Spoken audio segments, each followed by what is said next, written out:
Hey everyone. Today we talk about something hiding right beneath the surface of the tech tools we use every single day. We're diving deep into Google Notebook LM and its incredibly viral audio overview feature. On the surface, it feels like magic because you feed it documents and it spits out a highly realistic podcast discussing your notes. But there's a massive hidden conflict here. Who's actually steering the conversation when things get sensitive? We're looking at a clear, undeniable censorship mechanism baked right into the system. As researchers on Reddit's r/NotebookLM and Hacker News have repeatedly pointed out, we face a fascinating dilemma. We trust these source-grounded tools to be neutral processors of our information, but they're actually acting like highly anxious corporate lawyers trying to protect a brand. Let's talk about how this actually plays out, because the restrictions are incredibly selective. Think of it like a sports referee who only blows the whistle on one half of the field. If you ask the AI to generate an audio overview about elections in major Western countries like the UK or Germany or France, the system instantly changes its behavior.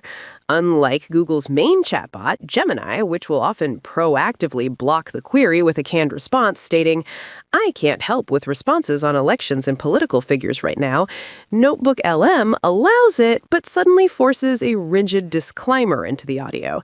The AI hosts will abruptly say something like, "Hey, just to be clear, we aren't supporting any political party here. We're simply discussing this from an analytical standpoint." It feels exactly like a television broadcaster interrupting a live feed to cover themselves legally.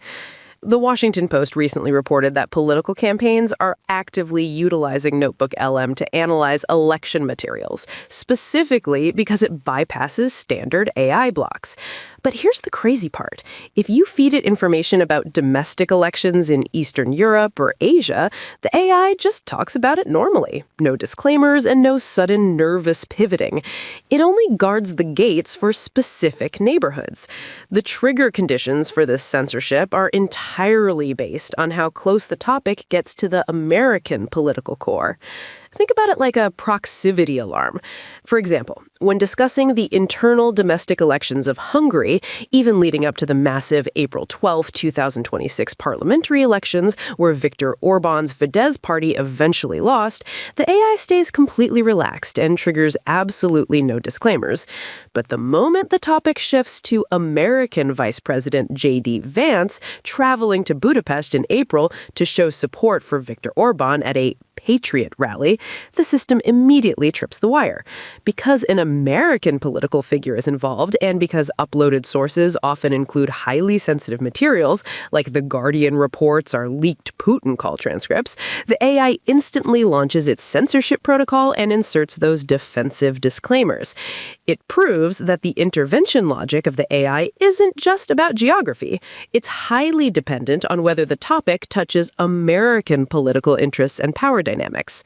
I have to point out that this specific behavior only started happening about a month ago. Before this recent update, which Google rolled out alongside stricter safety settings and experimental feature limits, the system didn't even try to give you a sanitized version with a disclaimer. It just flat out broke. Whenever a topic touched on Western elections, the failure rate for generating audio was unbelievably high. I remember trying to generate an audio track for one specific political topic 5 separate times, and every single attempt completely failed. So this new disclaimer system is actually a patch to fix their systemic lag and extreme caution. Beyond elections, the AI shows massive behavioral shifts when handling other sensitive topics, like racial discrimination or immigration. When you bring up these issues, the AI fundamentally changes its conversational mode. Instead of talking naturally, it starts frantically quoting the source material.